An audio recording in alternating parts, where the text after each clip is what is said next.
Hello everyone. So glad to be able to be with you via this means for the congregational meetings in Immanuel Parish. And I hope that this video, which will be part of all of the congregational meetings, will give you an opportunity to go over once again some of the background information and lead us forward to where you are now as the parish and where you might be within the coming year. So let's do a little historical recap. For those of you who may not remember the beginning of this process because it seems so long ago, this really began in January of 2018. And that was when a number of people from parishes, wardens, contacted the bishop in December of the previous year to raise some concerns about the future sustainability of the parishes in which they were wardens. The bishop gathered together wardens of all the parishes in St. Cuthbert's Archdeaconry, and they had a conversation about some of the issues that they had in common. And from that, other meetings were proposed. There were a few other meetings, and then in April of that year, I attended my first meeting and was asked to be the facilitator that would help the process move forward and be the one who would gather folks together and continue the conversation. In May 2018, we began a series of monthly meetings, and one of the first things we wanted to do was have all the parishes in the Archdeaconry, all of the parishes in Regina, plus Plain and Valley, Lumsden, Canal, and Pence, to do self-assessments. That took a chunk of time to get that information and look at it. But by the new year, we had done that and seen where we had some issues that needed to be addressed in terms of the future sustainability and vitality of the parishes. At the beginning of 2019 and through the first half of that year, the wardens and clergy of all of the parishes considered together what the options might be and took those to all the vestries in the early spring, early summer of that year. So the options were, should we just try and be one parish in the Archdeaconry or in the city of Regina? Should we just keep things the way they are and see what happens? Or should we try and find a kind of common middle ground? What emerged was that most of the parishes thought that coming together, forming maybe some mergers or one parish would be the way to go. Plain and Valley, St. Paul's, and St. Mary's discerned that for them, those parishes, that was not the right time nor the right direction. And so there was a decision point at that time. And the wardens and interims and incumbents of the 5 parishes, All Saints, St. James, St. Luke, St. Matthew, and St. Philip, took time at that meeting to say, we think this is the way to move forward. And so we no longer are going to ask our sister parishes to be on this journey with us, except in a way of giving us support as we discern for us if this what happens next. It was actually a moment, I would say, when the Spirit really moved and was evident to everyone by that sense of release and prayerfulness in the midst of the meeting. The fall of 2019 was a way of working at that kind of discernment even further. And in December of that year, the wardens, with an external facilitator, I was present but didn't facilitate those meetings, met together. There were 2 meetings. The first meeting ended, frankly, with people thinking, well, we have no idea how this is going to work. We don't seem to be of one mind. And the second meeting, to everyone's surprise, people came together with a real sense that we should move towards being one parish. Again, a moment when the Spirit's movement was clear.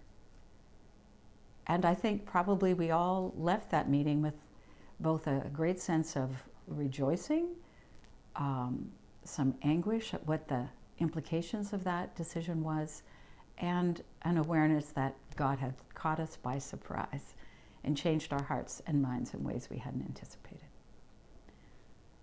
As you know, that went to congregational meetings at the annual general meeting. There were recommendations that were checked with all the parishes in the Archdeaconry, both about the renewal of the Archdeaconry and the Anglican presence in this Archdeaconry and working together more collectively, and in particular, a renewal team to be formed to bring about the implementation of a recommendation that the 5 parishes would become one. At your AGMs, you discussed that and got a sense of what those recommendations were, and your parishes chose 2 members to be part of that renewal team. The first renewal team happened just before COVID hit, or at least hit here in Saskatchewan, and so we met in person and were able to start to talk about what the tasks were for that renewal team. Our second meeting and all the subsequent meetings have been by Zoom. We've been meeting in this sort of medium, as we all know, as we've tried to adapt to changes in our living and in our way of communicating because of the COVID pandemic. In September of this year, leading up to the diocesan meeting in October, the renewal team, in discussion with the wardens, the interims and incumbents, and now the ministerial team, which includes the associate priests and deacons of the parish, of the parishes, came together and passed a motion petitioning the bishop and diocesan council to form a new parish from the 5 parishes, with a name to be chosen by the bishop. No doubt you participated in the discernment of the names that might be possible and listened to the videos that were put on the YouTube channel, considering the reflections on the names, and a report of all of what you had commented upon went forward to the bishop with the 5 names that we had prayed about and considered. At the October diocesan council meeting, that petition was accepted by the bishop and diocesan council. And the bishop then met in the first week of October with the ministerial team, the wardens, and the treasurer that was being put forth to be elected by the parish council. He talked about what it was going to mean to be a parish of 5 congregations, and revealed, as we all then learned, the name of the parish of Immanuel Anglican. God is with us. So the parish council met for the first time on October 14th as a parish council, elected a treasurer, elected co-chairs, determined how notes were going to be taken, and began to do the work of being a parish with the 5 congregations that currently exist. That's how we got to where we are now. One of the first items is to go back again as a parish, as the parish of Immanuel, to consult with all the congregations in these special congregational meetings. This is an opportunity for you to learn more, ask more, bring out your concerns, your hopes, your dreams, and talk about what it is going to mean for the next stage of the journey. You know, when the people of Israel were journeying in the wilderness, I love the phrase that is in the scriptures that says they journeyed by stages. We have been journeying by stages. You have been journeying by stages, and we're at a new stage, a resting point, an opportunity to reflect together before being on the move again. That's the process that you're in as this new parish, journeying by stages, seeing God's will revealed one stage at a time to a place that you know not yet, and an opportunity to be together in ways that we have not yet fully realized. Just a footnote on this. COVID has certainly thrown a wrench into things, hasn't it? We've had to meet this way. We've had ways of trying to worship together. We had suspension of services and then coming together in in-person worship in new ways. But at the same time, I can't help but think, if these 5 parishes, now the 5 congregations of the Parish of Immanuel, hadn't made the decisions that they were making along the way to journey together, where might we be post-pandemic? The foundation has been set for mutual strengthening, bringing together of resources, a reimagining of what it's going to be an Anglican presence in this archdeaconry and in the city, and how the gifts that are in the 5 congregations might be released to bring God's blessing to the community around them. So I want us to give thanks as well at this meeting for where we have been, for the journey you have taken together, and for God's providence in guiding us through events we did not anticipate. And yet, looking back, the journey that we have been on is going to enable you as the Parish of Immanuel to come through in a stronger way than you would otherwise have been able to do. God's hand is in this. God is with us.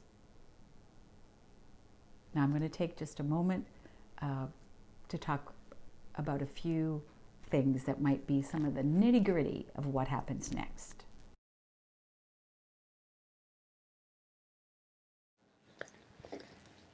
So the renewal team and the parish council have been thinking about what are some of the questions that they're asking, they know others are asking, and we're hoping to be able to bring at least an awareness of the questions and gather any new ones that we haven't anticipated through these meetings. So I'm going to be glancing down at my notes from time to time, probably fairly frequently, but bear with me because I want to look at the questions that have been raised and bring those to you for discussion afterwards. So one of the key things that first of all gets asked is, where will we be worshiping as one parish? The idea is that in January, hopefully in January of 2021, there will be an opportunity to come together and worship together, not monthly as is currently happening, but on a Sunday by Sunday basis. So there are several working groups, as you know, that have been working on this.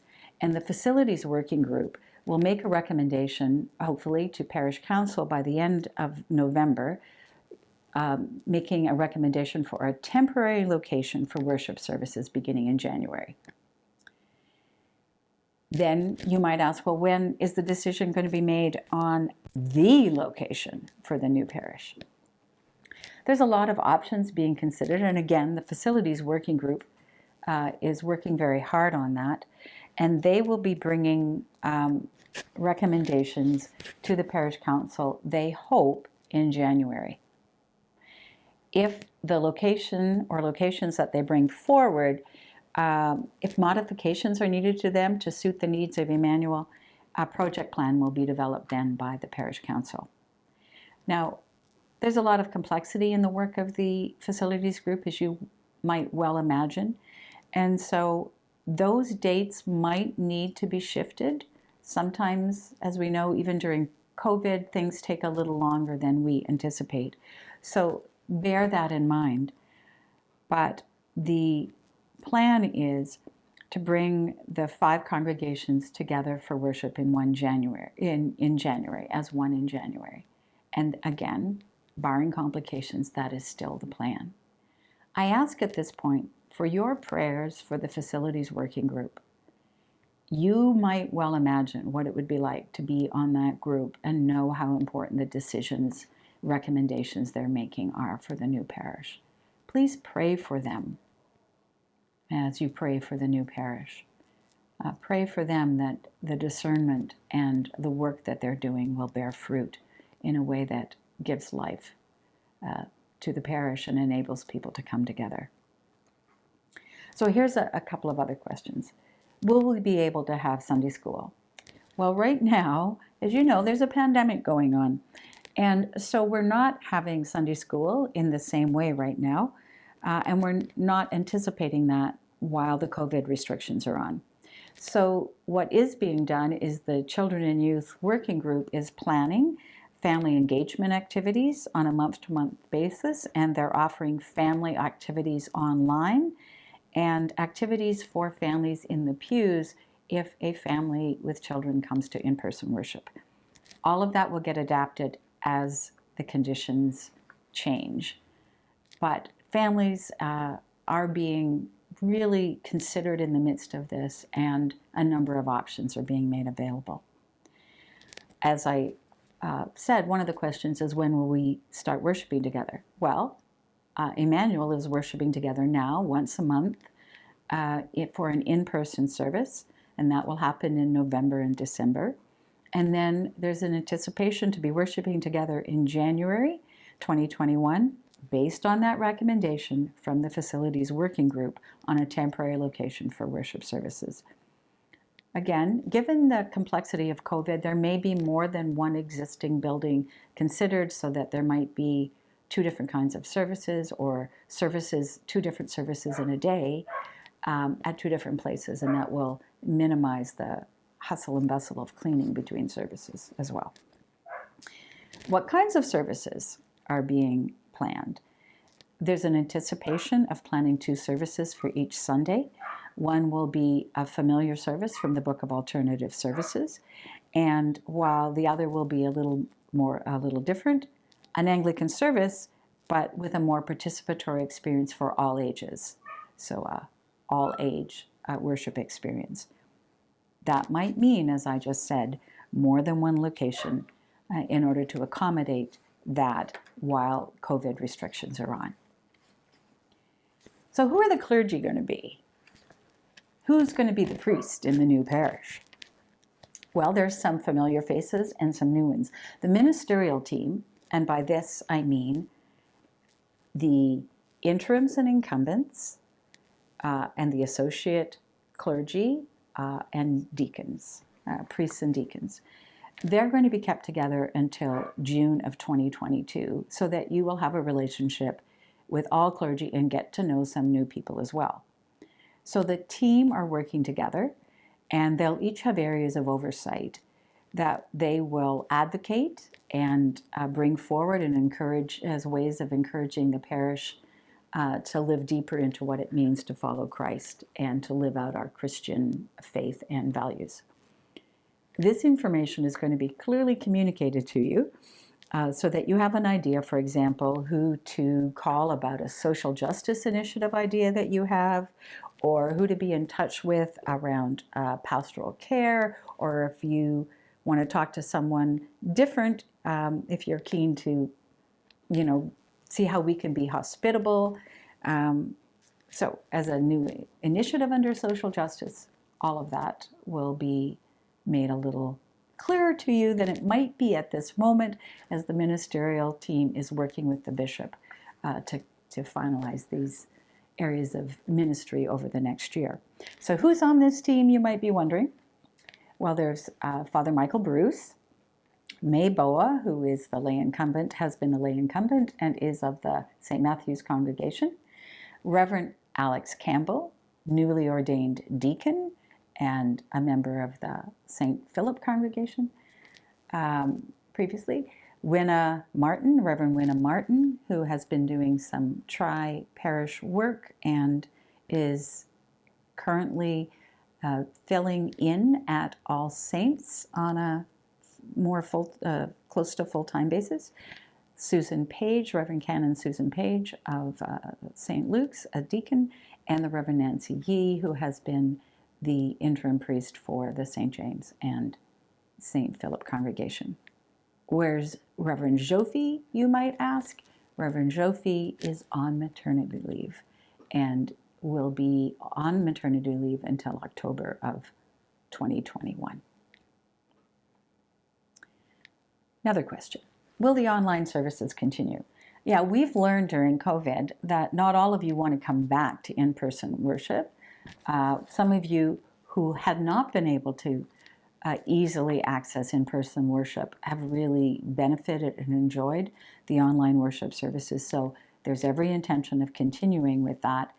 All of this has been a big learning curve, by the way, for the ministerial team, and maybe for you in figuring out how to hook into the online services.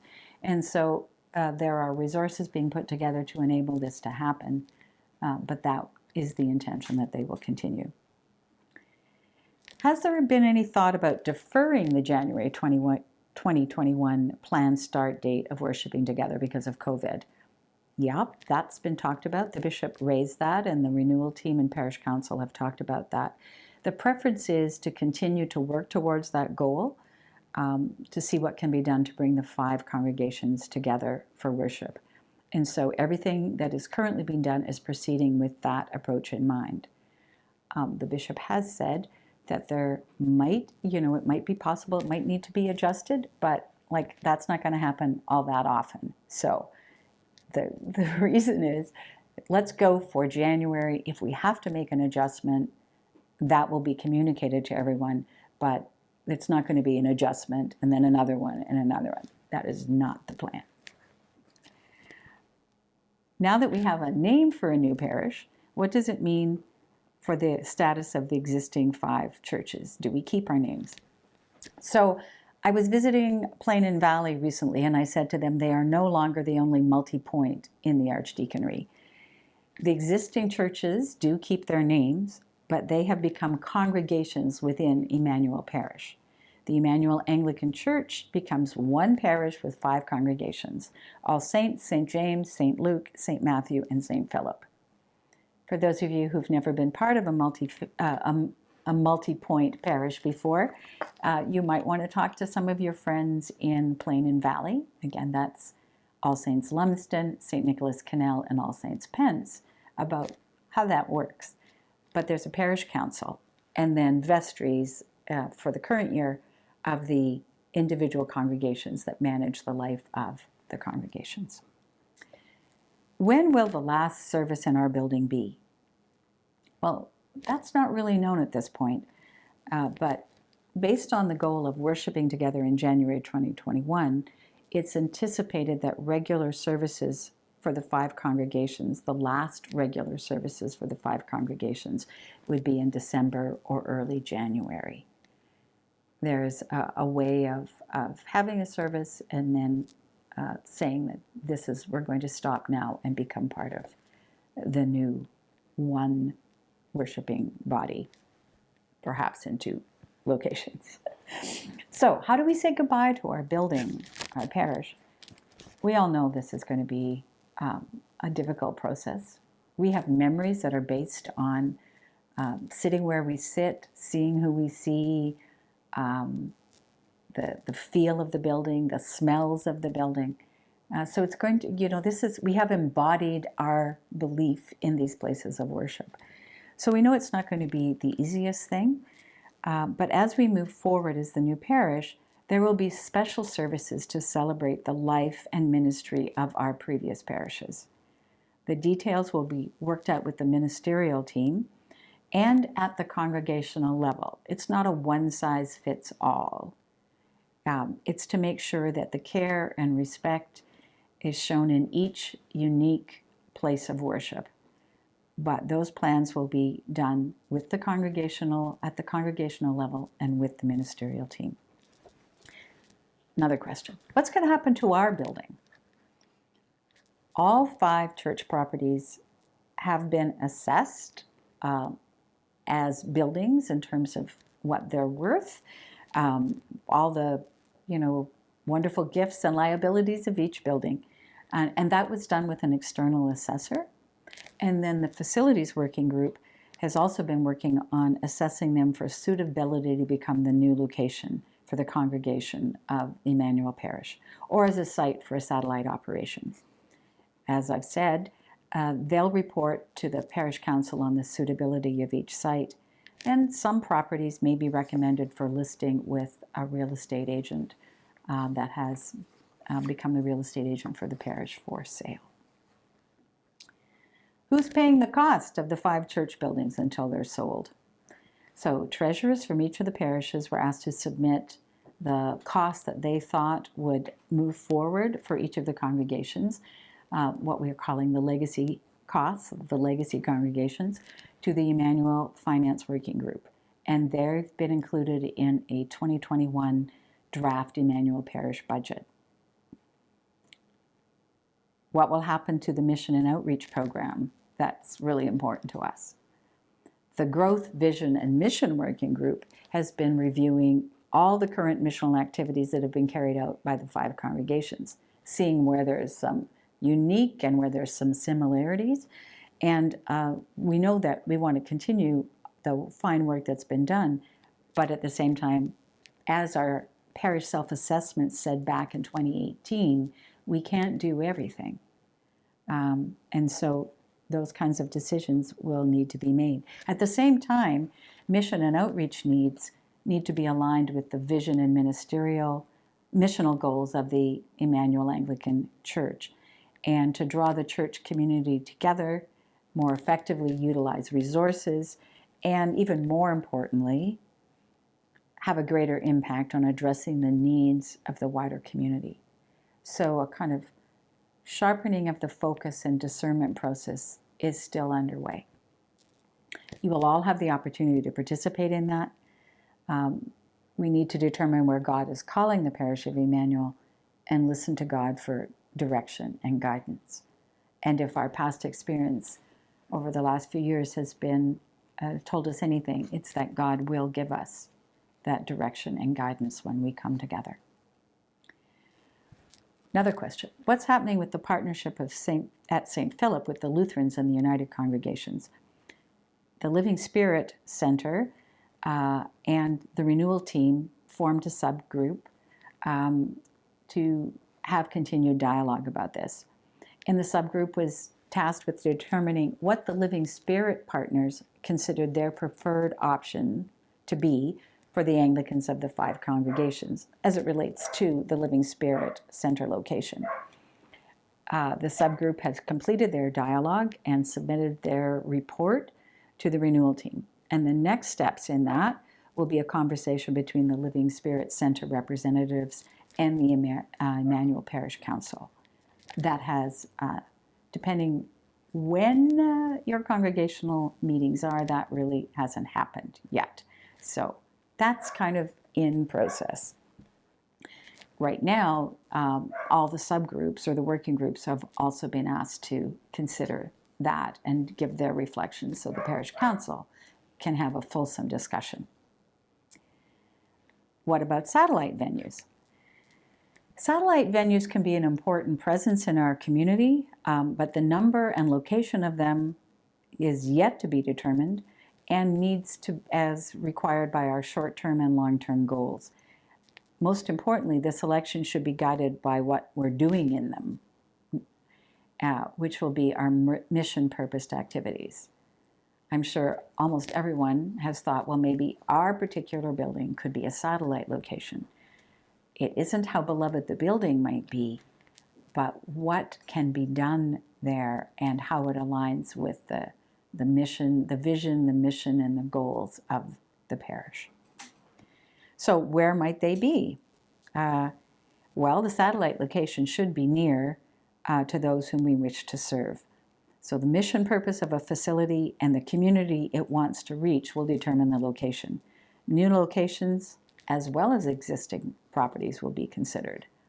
So start imagining where might it be wonderful to serve the needs of a community, and try to think beyond the normal places where you think about it and see where God might be calling us. How will we pay for everything? Where's the money going to come from? Well, isn't that a question we often have at our meetings? The 5 congregations have already pooled together some of their resources to cover the initial costs of what was then called the 5-2-1 work.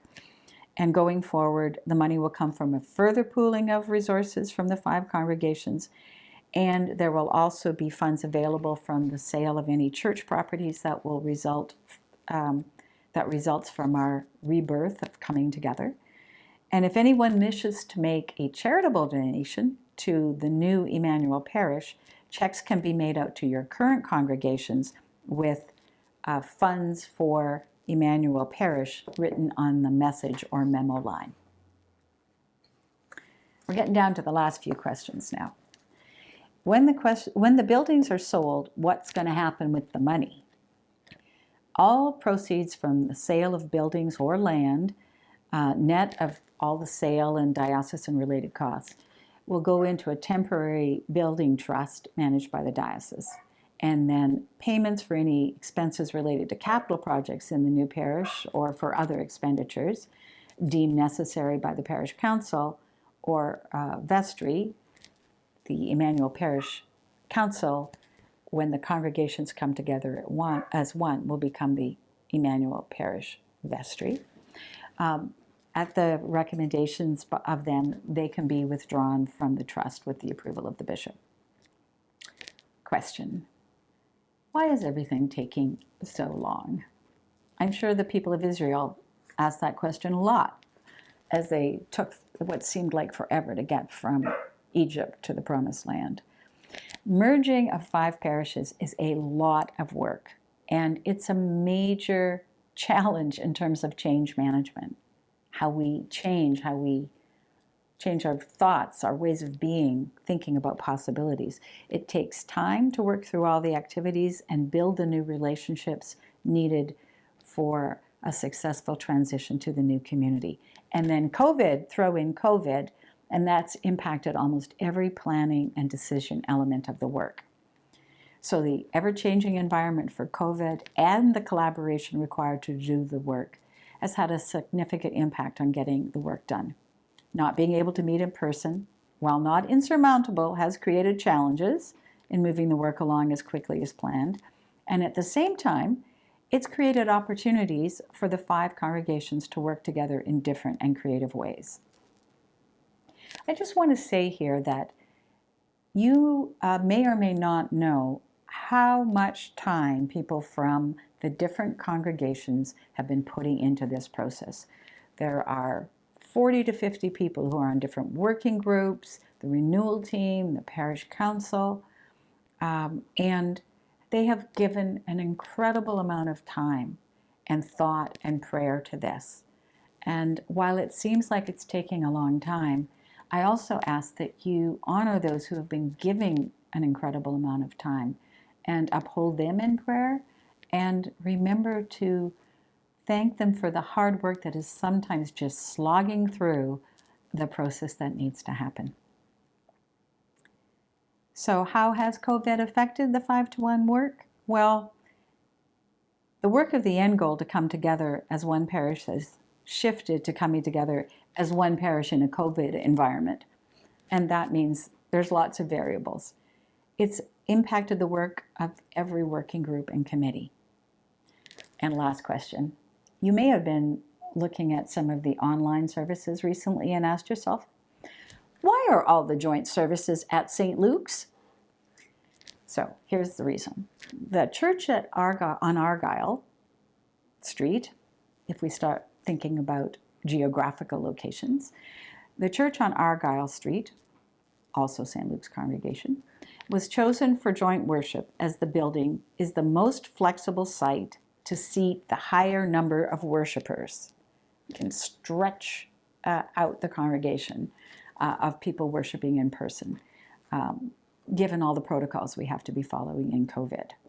This does not mean, I repeat, this does not mean that the Argyle Street location will be the new church building. It is the church in which the online in-person services are being filmed and held. I'm sure my questions and responses have generated more questions and responses in your own mind, or there are things you might want clarification on. And so that'll be an opportunity that we'll take now. Thanks for listening.